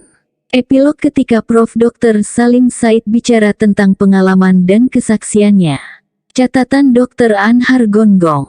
Pendahuluan. Sebuah pertanggungjawaban keetika Prof. Dr. Sartono Kartodirjo membimbing penulisan tesis saya untuk memperoleh gelar kesarjanaan dari jurusan Sejarah Universitas Gadjah Mada pada tahun 1975. Beliau menjelaskan, sebuah tulisan, apalagi tulisan tentang sejarah dan ilmu sosial pada umumnya, adalah sebuah bentuk pertanggungjawaban kepada masyarakat di hari kini dan juga untuk hari depan. Sejalan dengan itu, apa yang dituturkan oleh Prof. Dr. Salim Said dalam buku terbaru ini, yang bertolak pada pengalaman pribadi yang disaksikannya, dan juga pelbagai pendapat dari pelbagai pihak yang menjadi narasumbernya, sebenarnya adalah bentuk pertanggungjawabannya terhadap masyarakat dan masa depan bangsa negaranya. Tuturan Prof. Dr. Salim Said disampaikannya dengan enak, ringan, walaupun menceritakan peristiwa-peristiwa dengan makna yang berat atau bahkan sangat berat. Dengan latar belakang ilmuwan politik sekaligus dengan pengetahuan sejarah yang sangat dalam dan luas, tuturannya tetap mempunyai landasan ilmiah yang akurat. Dia bertutur dengan landasan sumber yang pasti dan dapat dipertanggungjawabkan. Untuk mendapatkan sumber yang dapat dipercaya, dia rela mengejar dan menunggu sang sumber dengan sabar dan hasil yang diperolehnya memang merupakan informasi dengan kualitas yang tinggi. Demikian pula tuturannya ditopang oleh dokumen tertulis, termasuk biografi dari tokoh tertentu, dan sejumlah wawancara yang makin memperkuat bobot tuturannya yang sedang Anda nikmati sekarang ini. Setelah meninggalkan kampung halamannya, kota Parepare, Bung Salim sebagai seniman muda hijrah ke Solo untuk melanjutkan sekolah dan ambisi berkeseniannya. Dia belajar di SMA Margoyudan. Di sekolah yang sama juga belajar Widodo AS, kelak menduduki jabatan KSAL dan Panglima TNI. Di Jakarta kemudian dia menjadi wartawan koran angkatan bersenjata untuk seterusnya menjadi salah seorang pendiri majalah mingguan Tempo. Dengan kegiatan sebagai juru warta itu, Bung Salim berkesempatan untuk menyaksikan sejumlah kejadian penting dan mengenal banyak tokoh. Bung Salim adalah wartawan pertama yang memasuki markas Kostrad pada hari pertama Gestapo, tanggal 1 Oktober tahun 1965. Pengalamannya sebagai salah seorang aktivis Angkatan 66 yang dari dekat menyaksikan proses pergantian kekuasaan dari Presiden Soekarno ke Maijen Soeharto, merupakan kesempatan mendapatkan pengalaman yang tidak akan mudah diperoleh orang-orang muda lainnya. Bukan itu saja, kemauan dan ketekunannya untuk menerjuni bidang keilmuan, saya rasa merupakan faktor utama yang membuatnya tumbuh menjadi ilmuwan politik dan sejarah politik Indonesia yang memiliki kualitasnya sendiri. Tidak hanya karena dia memasuki Fakultas Ilmu Politik, tetapi juga karena pada awal kemahasiswaannya di Fakultas Psikologi Ilmu yang sangat berguna untuk memahami pribadi manusia sangat membantunya untuk menjadi ilmuwan sosial politik dengan kualitasnya sekarang ini. Kedudukannya sebagai Duta Besar Indonesia untuk Republik Ceko memberikan landasan penting untuk tuturannya dalam buku ini. Gestapo, bukan pembantaian, hanya pendaulatan. Tuturan Bung Salim dalam bukunya ini diawali dengan memberikan gambaran informatif tentang apa yang dikenal sebagai Gestapo, gerakan tanggal 30 September yang terjadi pada waktu menjelang subuh tanggal 1 Oktober tahun 1965. Ketika awal terjadinya pemberontakan dan atau kudeta itu, muncul berbagai pertanyaan tertentu yang mendapatkan jawaban yang beragam. Yang pertama ialah siapa dalangnya. Yang kedua, apakah para pejabat tinggi negara yang berkuasa ketika itu, dari Presiden Soekarno, Jenderal Nasution, Jenderal Ahmad Yani, Soeharto, dan lain-lain mengetahui akan terjadinya peristiwa itu? Dan selanjutnya apakah memang pembantaian terhadap 6 jenderal petinggi Angkatan Darat direncanakan dan dikehendaki? Tentang persoalan pertama, siapa dalangnya, telah berkembang pelbagai teori dari Cornell Pepper, Anderson McVey, yang melihat Gestapo sebagai akibat dari adanya konflik internal di lingkungan Angkatan Darat, hingga teori yang melihat Presiden Soekarno sebagai berada di balik gerakan tersebut. Juga ada teori yang berkaitan dengan keterlibatan pelbagai pihak asing, dari CIA Amerika, KGB Uni Soviet, sampai keterlibatan Republik Rakyat Cina, dan tentu saja lebih banyak yang berpendapat PKI sebagai dalangnya. Teori yang disebut terakhir itulah yang menyebabkan para pendukung anti gerakan Gestapo ini selanjutnya menyebut gerakan ini dengan gerakan tanggal 30 September tahun 1965. Nama sebutan itulah yang terus digunakan selama masa pemerintahan Orde Baru pimpinan Jenderal Soeharto. Persoalan kedua, apakah para petinggi negara, dari Soekarno, Nasution, Yani, Soeharto, dan lain-lain telah mengetahui kemungkinan akan terjadinya peristiwa yang memang sampai sekarang masih tetap menyimpan misteri kontroversial yang tampaknya masih akan menjadi bahan polemik. Persoalan kedua ini berkaitan dengan dilakukannya pembantaian terhadap 6 jenderal petinggi di lingkungan Markas Besar Angkatan Darat. Nah, pada titik persoalan ini Bung Salim mengemukakan pendapatnya yang amat menarik dan berguna untuk menguak misteri dalam kaitannya dengan peristiwa yang telah melahirkan tragedi berdarah pada usia ke-20 Republik Indonesia. Kesimpulan yang dapat diambil dari keterangan yang dituturkannya ialah para petinggi negara itu mengetahui akan terjadi suatu peristiwa besar di dalam republik ini. Persoalannya, kapan akan terjadi? Bung Salim juga berkesimpulan rencana penculikan diketahui oleh pihak yang saling berlawanan. Tapi, mereka semua tidak menduga penculikan akan berujung pada pembantaian. Setelah terjadinya gerakan kudeta Gestapo itu, Bung Salim mengemukakan pendapatnya yang menarik sehubungan dengan kematian 6 jenderal petinggi Angkatan Darat itu. Menurut Bung Salim tidak ada di antara para petinggi negara itu, dari Presiden Soekarno, Jenderal Nasution, Yani, Soeharto, bahkan Ketua PKI, DN Aidit, yang merancang akan dilakukannya tindakan pembantaian. Yang memang akan dilakukan ialah pendaulatan. Yang dimaksud dengan pendaulatan itu ialah tindakan penculikan terhadap orang yang dianggap sebagai penghalang, mereka yang berusaha untuk merealisasi sebuah agenda. Daulat dalam bentuk penculikan pertama dalam sejarah modern Indonesia terjadi dalam apa yang kemudian dikenal sebagai peristiwa Rengas Dengklok, tanggal 16 Agustus tahun 1945. Soekarno-Hatta diculik dengan maksud dipaksa secepatnya memproklamasikan kemerdekaan Indonesia.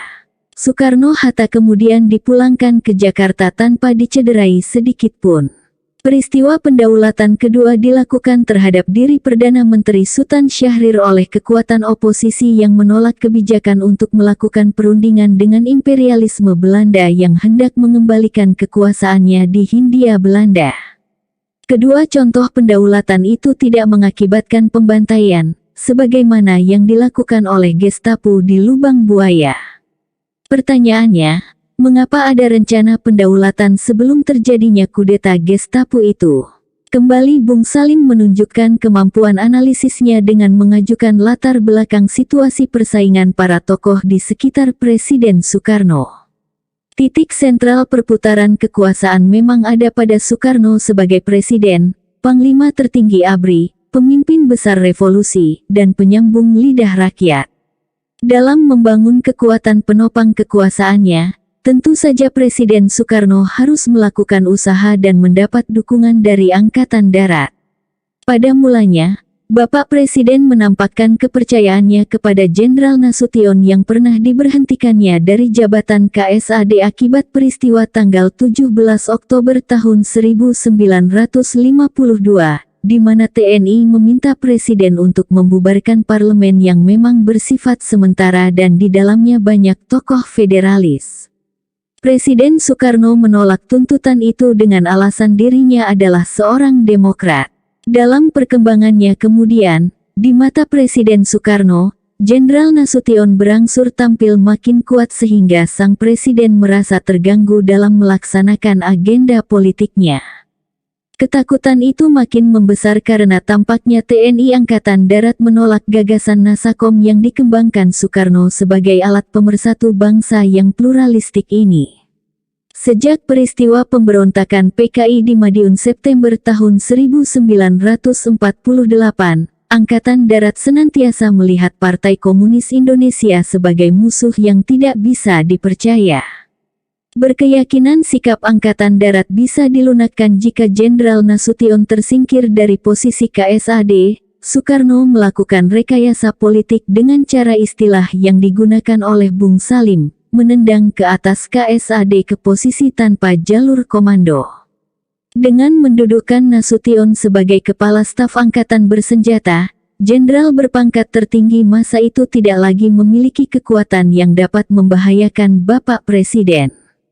Jenderal alternatif sebagai penggantinya ialah Letjen Ahmad Yani. Dalam urusan dengan PKI, Yani ternyata tidak berbeda dengan Nasution. Hal ini kemudian merupakan faktor utama yang menyebabkan Bapak Presiden menghadapi situasi yang dilematis. Pada saat yang bersamaan, terjadi lagi persoalan yang justru membuat situasi menjadi makin rumit.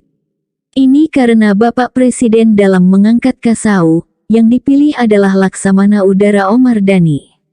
Di mata para perwira senior Angkatan Darat, Omar Dhani adalah perwira usia muda yang minus pengalaman perang. Namun bagi Soekarno, pengangkatan Laksamana Omar Dhani merupakan alternatif terbaik, tidak hanya karena usianya yang relatif muda, tetapi karena tampak dalam dirinya bibit Soekarnois yang terus tumbuh menjadi keyakinan ideologis nasionalisme, patriotisme yang makin kukuh. Omar Dhani bukan saja menjadi Soekarnois tulen, dia juga memosisikan Angkatan Udara sebagai pendukung Soekarno dalam berhadapan dengan Angkatan Darat. Kembali pada lingkungan TNI Angkatan Darat. Menurut Bung Salim, di lingkungan Angkatan Darat, paling sedikit ada 4 subkelompok dengan sikap yang berbeda pada waktu itu. Subkelompok Nasution, Ahmad Yani, Soeharto, dan Subkelompok Perwira Binaan Biro Khusus PKI. Kendati memiliki perbedaan sikap terhadap Soekarno, ketiga subkelompok pertama itu sepakat dalam menghadapi PKI. Mereka semua anti PKI. Lebih lanjut tentang hal ini, Bung Salim menuturkan terhadap Soekarno, subkelompok Nasution menganut garis lebih keras. Pihak Yani mencoba merangkul sang pemimpin besar revolusi dengan alasan dan harapan agar tidak terlalu dekat kepada PKI, sementara Soeharto berdiri di sudut dengan perasaan diremehkan oleh kelompok Yani yang berkuasa. Kalau Nasution menilai Soeharto sebagai oportunis sejak zaman revolusi, Yani atau orang-orang sekitar Panglima Angkatan Darat kabarnya menilai Soeharto sebagai jenderal bodoh. Adapun tentang hubungan antara Letjen Yani dan Maijen Soeharto, sebagaimana yang digambarkan Letjen Sayyidiman Suryo Hadiprojo dalam buku ini, Yani memperlakukan Pak Harto sebagai orang kedua di TNI Angkatan Darat setelah menpangat, walaupun tidak ada ketentuannya. Kendati Yani selalu menghormati Soeharto, Pangkostrat itu tetap saja tidak terlalu seret dalam hubungan beliau dengan staf umum Angkatan Darat. Memasuki tahun 1965, situasi politik dalam negeri makin menampakkan situasi yang tidak menentu dan bahkan mencekam. Di tengah-tengah situasi itu, menurut penuturan Bung Salim, perbedaan dalam menghadapi Soekarno itulah memuncaknya konflik antara subkelompok Nasution dan Yani pada awal 1965. Situasi konflik antara kedua subkelompok dalam tubuh Angkatan Darat itu, digambarkan oleh Bung Salim sebagai berikut. Konon waktu itu Januari tahun 1965, pada suatu hari Letnan Jenderal Ahmad Yani memerintahkan Mayor Jenderal Suprapto menangkap Jenderal Nasution.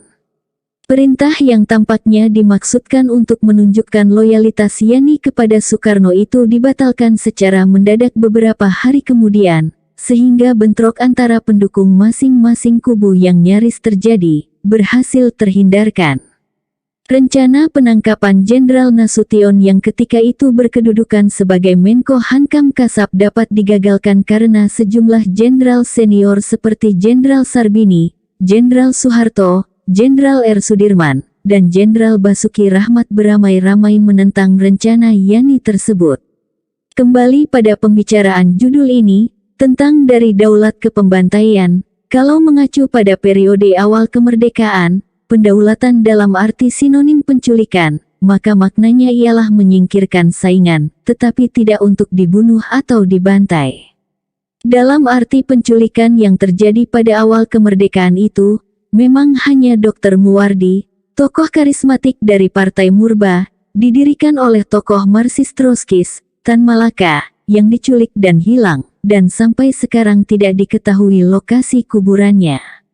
Walaupun Presiden Soekarno membentengi diri dan kekuasaannya dengan cara mengembangkan wibawa karismatiknya dengan kedudukan resmi dan non-resmi, seperti Presiden, Panglima tertinggi TNI, pemimpin besar revolusi, dan juga gelar yang sering diretorikakannya, penyambung lidah rakyat, dalam kenyataannya, Presiden Soekarno yang makin kewalahan menghadapi Angkatan Darat terus menolak Nasakom, tidak secara serius melakukan konfrontasi dan makin sibuk mengatur barisan kaum anti-komunis, mendorong sang presiden tiba pada kesimpulan untuk tidak punya pilihan lain, kecuali mengganti Panglima Angkatan Darat, Letjen Ahmad Yani. Persoalannya ialah cara penyingkiran Letjen Ahmad Yani dari jabatannya itu akan dilakukan dengan jalan apa. Dan dalam hal itu, Bung Salim bertolak dari apa yang pernah diungkapkan oleh salah seorang ajudan senior Presiden Soekarno, Kolonel Bambang Wijanarko, yaitu penggantian itu dilakukan dengan cara daulat. Dalam bukunya itu, Kolonel Bambang Wijanarko mengungkapkan, pada tanggal 4 Agustus tahun 1965, Presiden Soekarno memanggil Komandan Pengawal, Letkol Untung untuk menerima perintah melaksanakan rencana sang presiden. Sampai seberapa benar kemungkinan keterlibatan Presiden Soekarno dalam merancang pendaulatan Panglima Angkatan Darat negaranya, dan pengetahuannya terhadap Gestapo, untuk memperkuat argumennya, Bung Salim selanjutnya mengutip kesaksian Patnaik, yang dituturkannya kepada seorang sejarawan senior, Dr. A.B. Lapian di Hotel Oberoi, Bali pada tanggal 31 Januari tahun 1993. Terakhir pilot Patnaik, dari India, bertemu dengan Presiden Soekarno pada tanggal 30 September tahun 1965 di Istana Negara, sepulang dari memberi pidato di Istora Senayan, hanya beberapa jam sebelum Gestapo bergerak. Setelah melakukan pembicaraan penting dengan Presiden Soekarno dan dia mendapat janji dari Presiden untuk tidak membantu Pakistan dalam konfliknya dengan India, maka Presiden meminta Patnaik untuk segera meninggalkan Jakarta sebelum subuh. "Saya akan menutup lapangan terbang," kata Soekarno. Mengapa Kemayoran akan ditutup oleh Soekarno? Dari Jenderal Beni Murdani, sang Raja Intel, Wapres Trisutrisno, sampai Rosihan Anwar, sang wartawan senior ketika Panglima Kostrad, Maijen Soeharto berhasil mendapatkan kepercayaan dari kekuatan-kekuatan anti-PKI dan anti-Soekarno, maka mulailah proses yang berjalan relatif cepat melalui jalan kuasi konstitusional, pergantian pimpinan bangsa negara, dari Presiden Soekarno ke Soeharto. Mula-mula sebagai pejabat presiden pada tahun 1967 dan presiden definitif pada tahun 1968. Suatu pergantian pemimpin negara yang dilatari oleh pelbagai peristiwa dramatis yang penuh ketegangan. Dari kedudukannya sebagai presiden itulah Soeharto secara perlahan membangun dan mengukuhkan kekuasaannya dengan cara memperketat kontrolnya atas politik dan militer. Meski bertahun-tahun berusaha, Soekarno yang bukan tentara tidak pernah berhasil secara sempurna menguasai militer. Tapi, Soeharto yang datang dari dalam ketentaraan, sukses secara sempurna mendominasi ABRI. Menurut Bung Salim, itulah rahasianya mengapa Presiden Soekarno berkuasa singkat, sementara Soeharto bisa bertahan selama 32 tahun. Betulkah Soeharto menguasai militer tanpa reaksi dari dalam ABRI sendiri? Sebagai peneliti peran politik ABRI, Bung Salim memberi sumbangan besar dalam menjawab pertanyaan ini. Dalam buku ini, Bung Salim mengemukakan pengamatan yang menunjukkan bahwa sebenarnya sejak tahun 1978 para jenderal pimpinan ABRI sudah mulai menunjukkan sikap kritis terhadap Soeharto. Sikap kritis itu berkembang terus dan terlihat dalam bentuk penolakan mereka terhadap penunjukan Sudarmono untuk menduduki kursi wakil presiden menjelang sidang MPR 1988. Adalah ketangkasan berpolitik Bapak Presiden yang memungkinkan duduknya Sudarmono pada kursi Wapres lewat sidang MPR tersebut. Menjelang sidang MPR 1993, ABRI tampil lebih berani menantang Soeharto. Kali ini mereka memaksa Soeharto menerima Jenderal Trisutrisno sebagai calon wakil presiden. Naiknya Trisutrisno ke kursi Wapres itu oleh Bung Salim disebut sebagai pemberontakan ABRI terhadap Soeharto. Dalam bukunya ini, juga bisa dibaca ada bagian yang memuat penuturannya tentang beberapa tokoh yang memiliki kekhasannya masing-masing, baik sebagai pejabat atau pekerja profesional, atau pribadi yang menarik perhatiannya, baik tokoh sipil maupun militer. Dalam kaitan ini, ada bagian yang berbicara tentang Jenderal Jusuf, Murdani, Sarwo Edi, H.R. Darsono, Sudomo, Ali Murtopo, Kemal Idris, Harsudiono Hartas, dan beberapa jenderal lainnya. Dua tokoh dari kalangan sipil, wartawan senior dan sastrawan, Mohtar Lubis dan Rosihan Anwar juga dibicarakannya. Tentang Mayor Jenderal Beni Murdani yang kemudian berhasil menjadi jenderal penuh bintang emas 4, Bung Salim memberikan tuturan pertemuan pertamanya pada tanggal 10 November tahun 1974 di Saigon. Mereka kebetulan menginap di hotel yang sama, Caravelle. Kesan pertama Bung Salim tentang sosok tokoh ini, Beni memancarkan kesan seorang pendiam, juga terasa angkuh. Selanjutnya, Beni tidak bicara apa-apa. Tanpa ekspresi di wajahnya, dia menerima uluran tangan perkenalan saya. Ketika diajak oleh Kolonel Dading Kalbudi untuk ikut makan malam bersama di restoran hotel, setelah memberitahu bahwa hari itu juga adalah hari ulang tahunnya, maka dengan maksud bercanda, Bung Salim menyatakannya dalam bahasa Inggris, "Jenderal, are you going to give me a treat for my birthday?" Jawabannya juga dalam bahasa Inggris, "If you have money, why don't you go buy yourself birthday dinner?" Tentu saja jawaban yang ketus dan tanpa basa-basi itu mengejutkan Bung Salim. Namun, keterkejutannya karena jawaban ketus pada hari ulang tahunnya itu, tidak menjadi penghalang bagi Bung Salim untuk mewawancarai Jenderal Murdani sebagai Panglima ABRI ataupun sebagai purnawirawan. Bung Salim meninggalkan hotel dan karena ajakan Kolonel Dading Kalbudi naik mobil bersama Beni, bahkan duduk di tengah, di antara Maijen Beni Murdani dan Dading Kalbudi. Dalam perjalanan itu, Maijen Beni memulai pembicaraan menurut Bung Salim dengan melancarkan insinuasi dengan menyebut majalah Tempo, tempatnya bekerja ketika itu sebagai tidak bersahabat pada kegiatan Murdani. Tetapi, insinuasi Murdani itu disahuti oleh Dading Kalbudi dengan membela Bung Salim. "Tidak, Pak Salim ini teman kita." Tentu saja sebelum jumpa Murdani di Saigon, Bung Salim telah mendengar pelbagai cerita tindakan hebat dan mengagumkan Beni Murdani. Perwira komando itu terjun payung di Pekanbaru walau tidak pernah latihan terjun. Sebagai intel, dia menyamar menjadi karyawan perusahaan penerbangan Garuda di Bangkok, dan keberaniannya terjun di hutan belantara Irian Barat dalam rangka operasi Trikora pembebasan Irian Barat. Karena keberaniannya ini, Mayor Beni mendapat bintang sakti yang disematkan sendiri oleh Presiden Soekarno. Dengan latar belakang seperti itu, memang Beni menjadi tokoh militer yang pada periode berkuasanya di bawah Jenderal Soeharto perjalanan kariernya terus menanjak. Dalam periode berkuasanya itu, dia memang amat ditakuti dan juga ditengarai sebagai anti-Islam. Sepulang dari Amerika, setelah menyelesaikan studi doktornya, Bung Salim berusaha menemui tokoh militer yang telah menduduki jabatan-jabatan terpenting dalam lingkungan ABRI dan intelijen. Tapi, dia gagal menemui Jenderal Beni, walau dengan bantuan Jenderal Sumitro. Tentu saja untuk menemui Jenderal Beni makin tidak mudah dengan sekian banyak jabatan yang ada di tangannya. Demikian pula, ketika itu, telah terjadi tindakan represif terhadap umat Islam di Tanjung Priok. Dalam pembantaian itu, Jenderal Beni Murdani bersama Jenderal Tri Sutrisno dianggap perwira-perwira yang harus bertanggung jawab. Salah satu tindakan represif yang dilakukan oleh Jenderal Beni Murdani ialah apa yang disebut dengan pembunuhan misterius atau lebih dikenal dengan akronim Petrus.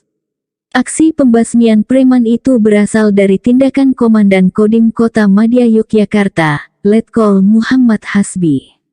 Menurut Bung Salim, cara pembunuhan yang dilakukan oleh Komandan Kodim Yogyakarta itu, kemudian secara diam-diam diambil alih oleh Pangkop Kamtib untuk diberlakukan di seluruh Indonesia.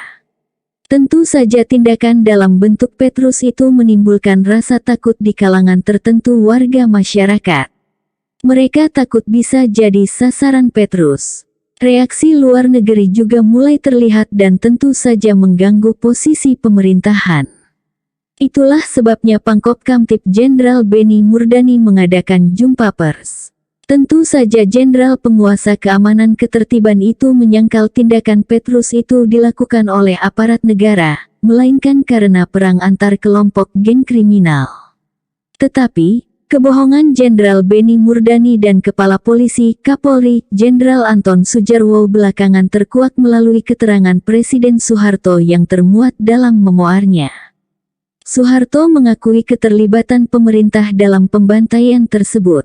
Sebagai terapi kejutan, menurut Presiden, tentu saja Beni Murdani yang ketika buku Soeharto itu terbit, berkedudukan sebagai Menteri Pertahanan merasa kesal.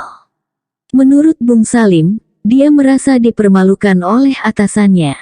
Selama periode kekuasaannya yang sangat luas dan besar itu, terutama sebagai Panglima ABRI dan kepala berbagai lembaga intelijen, jenderal yang berdarah Indo-Jerman ini memang melahirkan sejumlah musuh bagi dirinya, antara lain karena tindakan diskriminatif yang dilakukannya terutama terhadap perwira-perwira berlatar santri.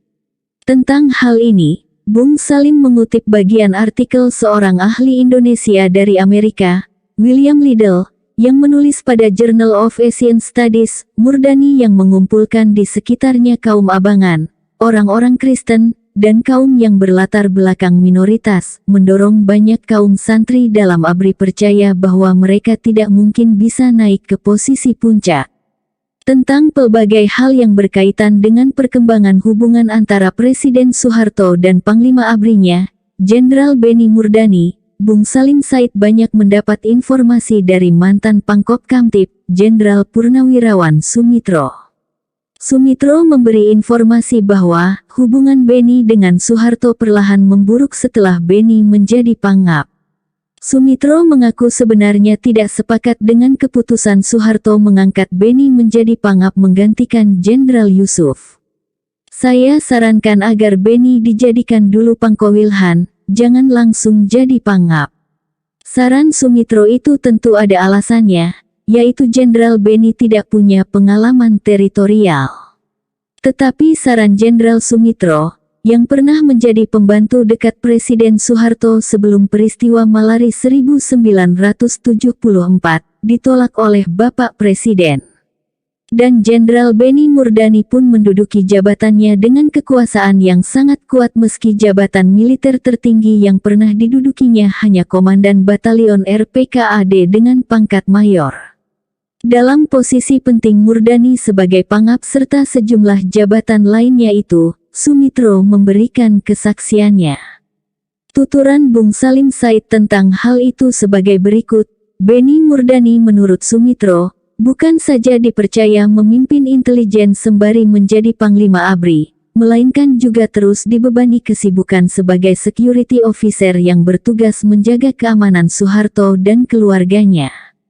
Peran menjaga keamanan Soeharto dan keluarganya ini sebenarnya sudah dikerjakan Murdani sejak pulang dari Seoul.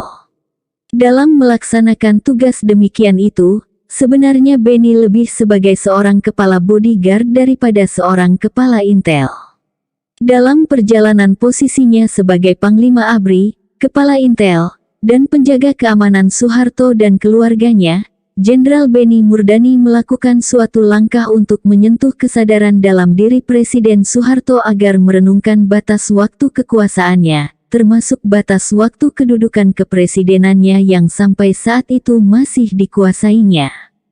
Tentang hal ini Bung Salim menuturkannya, mungkin dalam rangka tugas menjaga Soeharto itulah, setelah antara lain berdiskusi dengan Sumitro, dan juga mungkin dengan beberapa senior lainnya, pada suatu hari, Panglima Murdani dalam kedudukannya sebagai Panglima ABRI, memberanikan diri menemui Soeharto dan dengan amat hati-hati menyarankan agar Bapak Presiden mulai mencari orang lain untuk menggantikannya. Soeharto waktu itu memang sudah sekitar 20 tahun menduduki kursi kepresidenan. Cerita tentang jaringan bisnis anak-anak dan kroninya sudah pula tersebar luas. Soeharto marah tentang adanya keprihatinan para jenderal senior, Tri Sutrisno yang pernah menduduki jabatan Pangap dan Wakil Presiden juga mengakui pernah menyampaikannya kepada Presiden Soeharto mengenai kegiatan bisnis putra-putri Presiden. Tanggapan Soeharto, Tri, apakah ada aturan atau undang-undang yang melarang anak pejabat berbisnis? Kalau ada, saya tidak mau jadi presiden. Kan tidak ada larangan itu. Mau jadi tentara, pegawai negeri, atau pengusaha, semua boleh. Tentu banyak cerita yang berseliweran yang berkaitan dengan posisi petinggi-petinggi ABRI dalam hubungannya dengan Presiden Soeharto. Tetapi apa yang diceritakan oleh Jenderal Sumitro, Jenderal Tri Sutrisno, dan Letjen Saidiman seperti yang dikutip dalam buku ini, memang menunjukkan bahwa telah berkembang kerenggangan hubungan antara Presiden Soeharto dan sejumlah jenderalnya. Tentu banyak faktor yang menopang berkembangnya kerenggangan yang dimaksud. Penolakan Jenderal Beni Murdani dan para jenderal pimpinan ABRI terhadap pencalonan Sudarmono sebagai wakil presiden, usaha pimpinan ABRI untuk menguasai dan mengontrol Golkar, pemaksaan Tri Sutrisno menjadi wapres, adalah ekspresi dari kerenggangan tersebut. Menjadikan Golkar sebagai organisasi yang secara berangsur dikuasai sipil sesuai dengan kehendak Presiden Soeharto, tidak dikehendaki oleh pimpinan ABRI. Ini terlihat pada penolakan mereka terhadap pencalonan Harmoko sebagai Ketua Umum Golkar. Tetapi, tidak ada yang dapat membendung kehendak Presiden Soeharto. Demikianlah selanjutnya, banyak informasi yang menunjukkan makin berkembangnya perbedaan sikap dan pandangan Beni Murdani dan para jenderal di jajaran pimpinan ABRI dengan Presiden Soeharto. Penutup, apa makna buku ini? Tentu lebih banyak hal menarik di sekitar rezim Orde Baru dan tokoh-tokohnya yang bisa kita baca dari tuturan Bung Salim lewat bukunya ini daripada yang sempat saya catat dalam tulisan ini. Dan justru saya berharap Anda, para pembaca dapat membaca sendiri buku yang memberikan tuturan informatif yang kaya ini, secara saksama. Ketika selesai membaca buku ini, saya menerawang ke hari depan. Karena buku ini, setidaknya dalam penglihatan saya menyajikan pelbagai peristiwa informatif yang mungkin dapat berguna. Salah satu hal yang sangat penting untuk menjadi bahan pikiran yang bersumber dari buku ini ialah masalah pemimpin dan tipe kepemimpinan yang akan dapat tampil selanjutnya setelah kita menjalani usia sebagai bangsa negara merdeka selama 68 tahun. Sebab, sebenarnya, apa yang disajikan dalam buku dari seorang wartawan yang doktor, profesor dan diplomat ini justru menggambarkan sejumlah tokoh dengan posisi jabatan tingginya masing-masing, dan dengan tipe kepemimpinannya masing-masing pula. Tetapi, pertanyaan yang harus diberi jawaban dalam kaitan dengan pemimpin dan kepemimpinannya itu adalah, adakah pemimpin dan model kepemimpinannya dapat menjadi contoh yang berguna untuk memegang kendali pemerintahan Republik ini secara lebih baik di kemudian hari? Berkaitan dengan itu, maka pertanyaan selanjutnya ialah apakah sistem demokrasi yang dewasa ini dijalankan dalam periode reformasi dapat dilanjutkan karena sudah dianggap sejalan dengan tujuan kemerdekaan dan dasar negara Pancasila, yang sampai saat ini tetap diterima bersama sebagai ideologi NKRI. Atau kita masih harus berusaha mencari sistem demokrasi yang dapat menjadi pegangan dalam mengatur pergantian pemerintahan tanpa konflik fisik yang memalukan dilihat dari sudut bangsa merdeka yang beradab. Selanjutnya, buku Bung Salim Said ini juga akan sangat berguna sebagai sumber penulisan, baik dalam penulisan sejarah politik dan militer, maupun dalam ilmu-ilmu sosial lainnya. Dengan catatan singkat yang menjadi penutup dari catatan saya ini, saya berharap akan dapat memancing pembaca untuk melakukan sesuatu, sesuai dengan kedudukan kemasyarakatan kita, terutama kepada tokoh-tokoh politik, cendekiawan, mahasiswa, dan juga pimpinan TNI dan Polri, untuk membangun kehidupan bersama yang lebih baik, sebagai bangsa yang merdeka, di dalam negara yang berbentuk republik ini.